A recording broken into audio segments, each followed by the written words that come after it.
gumagawa po sila ng walang protection dito po sa baba. Yung kanila pong yung kanila pong dumi nandun sa bubong. Kawawa naman po yung yung may bahay na to. Pati yung CR kawawa po. Wala po silang protection dyan naggagawa sila, wala silang protection.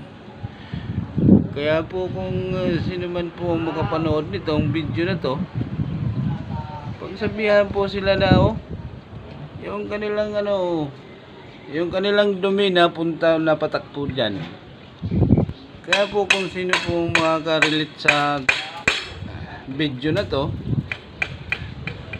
talaga naman po napaka naman ito mo nandun po sila nagsisinsil.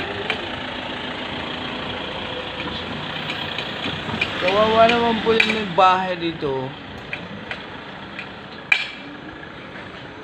Wala po silang protection protection sa kanilang nalalaglag na dumi. Patuloy lang po sila. Wala po silang sinasabing delikadisa. Kasi yung dumi nila nandoon po sa bubong. Dapat po may protection po sila sa dumi nila para po hindi magkalat. Ito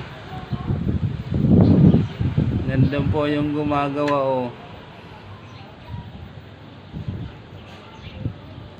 Ako po, pagod na ako sa kawawalis ng kanilang dumi dyan. Kaya ako naman maglagay po ng protection para hindi malaglag po yung dumi nila. Baka may matamaan na tao dito.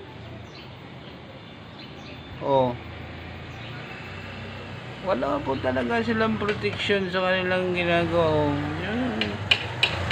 Sa akin, yung kanilang dumi. Hindi nila inaayos yung kanilang trabaho. Salamat.